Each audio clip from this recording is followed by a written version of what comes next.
great Indian sage once said, "The world is illusion. Only true self is real. The world is true self."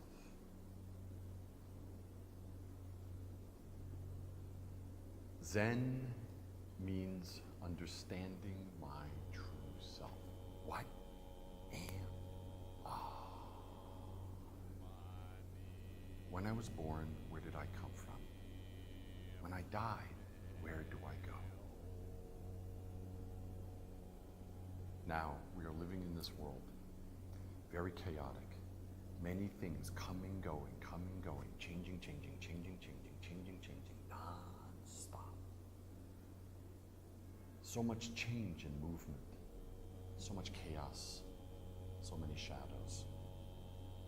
But that's just the outside form of this world. It's an illusion. Like shadows, like the appearances in a dream, this outer world is just an illusion. It's a temporary combination of light and shadow, of name and form, of time and space, all of it created by thinking. So this is just an illusion. When we believe this illusion can catch us and control us. That's the way most of us live. The next line is, only true self is real. When the Buddha stepped out of his mother's side, when the Buddha was born, according to tradition, he took 7 steps and said, in all the heavens above and in all the lands below, only I am holy. Only this true nature is real. So in all the cosmos above, with supernovas and black holes, planets, stars, exploding nebulae, the creation and death of universes, and in all the lands below, all of the cultures, civilizations, books, movies, artifacts of civilizations, under all of that, and above all of this, there's only one thing that is truly significant. There's only one thing that truly, exists. Only one thing is truly real. Our true nature. Only one thing is truly worth study. Then the third line. This whole world is true self. This entire reality is nothing more than mind. So in Zen we say, mind is Buddha, Buddha is mind. Everything is created by mind alone. So what is this mind? Every day we say I, my, me. Hundreds of times every day, thousands of times. Even in our sleep, we're saying I. Oh, does that person like me? What does that person say? Oh, this is that person I saw in high school I didn't like. I, me, around and around and around and around and around and around and around, non-stop. We even wake up from an 8-hour sleep and we're still tired because this I is rotating around and around and around, completely created by thinking. So where does I come from? So philosophy explains I. All religions talk about I. Zen teaching is insight into the nature of where does this I come from? So this body is American. I have a Buddhist name, an American name. But all of these are just created by thinking. My parents gave me one name. My teacher gave me another name. This body appears and disappears, appears and disappears, appears and disappears. But there's one thing that never appears and never disappears. It never comes, it never goes. It's never born, never dies. It's not male or female. It's not pure or impure. It never appears or disappears. So what is this thing? It's not even a thing. So Zen meditation is not a religion. It's not an ideology or a creed. It's not a dogma. It's not a belief system. It's not even a way of life.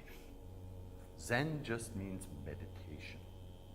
Meditation just means looking. What am I? So when we sit there in formal meditation, sitting in this basic posture, legs crossed or sitting in a chair, the body erect, but not tight, clear, straight, centered in our breathing, and our breathing happening in our center, this area below my navel. Eyes down, half open, gazing at the floor. Not looking or searching, gazing lightly at the floor. Eyes open, ears open, nose open, tongue, body, mind. So in this position, in this basic architecture, we sit with full attention to the breathing. Natural, clear, not forced, not some sort of artificial Zen breathing that we've gotten from some samurai movie.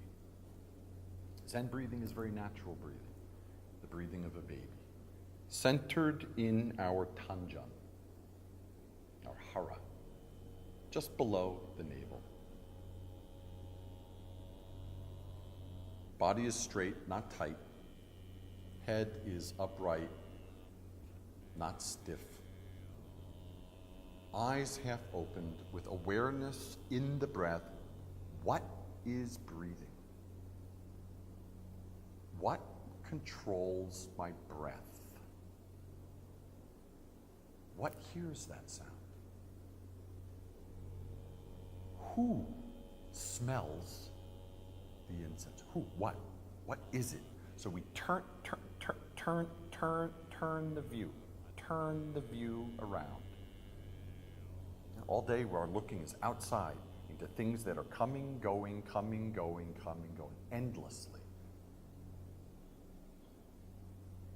It's only the appearance of an unreal world. So in this basic posture, and it can happen in a chair,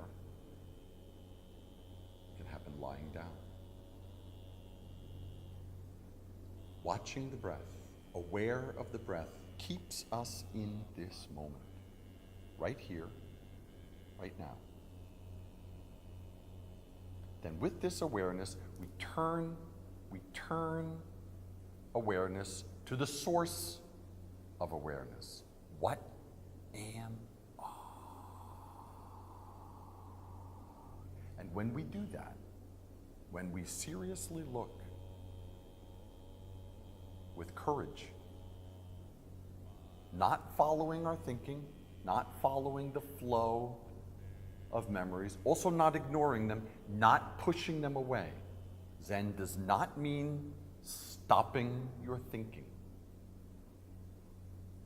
Stopping your thinking is not meditation. You can't stop your thinking. Rather, turn back. What is thinking? What is thinking? Who is thinking? Who thinks? So when a thought arises, leave it alone. Leave it alone. Return to the source. Who is thinking? Where does the thinking come from? Where? What is the source? That investigation When you really look, that investigation leads to your thinking it can't go, your thinking can't go farther. You're thinking right there. Before thinking arises again, before thinking. There's no coming, no going. There's no male, no female. No pure, no impure. No God, no Buddha.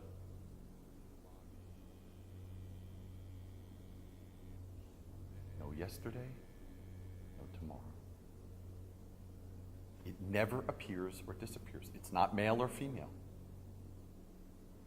And as I said, it was never born and it never dies. That, it has no name and no form. Some people call it Buddha or God or consciousness or the absolute, Christ nature, holiness, spirit, the soul, Brahman, in the words of the Indian sage who gave us the poem.